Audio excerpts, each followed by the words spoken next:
এই সালাদ খেলে ডায়েট ভুলে যাবেন। 2 মিনিটে এমন ক্রিম্পি চিকেন সালাদ যা দেখেই মুখে জল চলে আসবে। চলুন শুরু করি। প্রথমে চিকেনের বুকের মাংস লম্বা করে কেটে নিলাম। এখন এতে যাচ্ছে লাল মরিচ গুঁড়া, জিরা গুঁড়া, পিঙ্ক সল্ট, সয়া সস, রসুন বাটা, একটা ডিম আর 1 কাপ আটা। সব মিশিয়ে এমনভাবে কোটিং করব যেন প্রতিটা টুকরো হয়ে ওঠে গোল্ডেন ক্রিম্পি। গরম তেলে চিকেনগুলো ভাজছি, আর শুনছো সেই ক্রিম্পি সাউন্ড?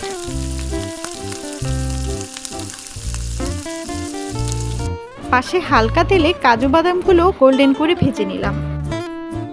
এবার প্যানে গাজর, পেঁয়াজ, ক্যাপসিকাম, টমেটো রঙে গন্ধে অসাধারণ। এতে যোগ করছি ভাজা chicken, tomato ketchup, soya sauce, red chilli sauce আর মিক্স হার্বস। একটু পানি, হালকা স্টার, আর দেখো কি সুন্দর গ্লেজ তৈরি হচ্ছে। এখন দিচ্ছি হিরো অফ দ্য রেসিপি কাজু বাদাম,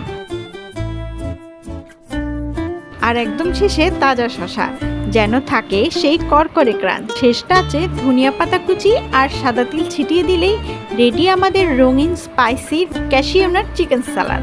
একবার খেলেই বলবে এটা তো রেস্টুরেন্ট লেভেল। ভিডিওটা ভালো লাগলে একটা লাইক দিও, চ্যানেলটা সাবস্ক্রাইব করো আর কমেন্টে লেখো পরের বার কোন রেসিপিটা দেখতে চাও।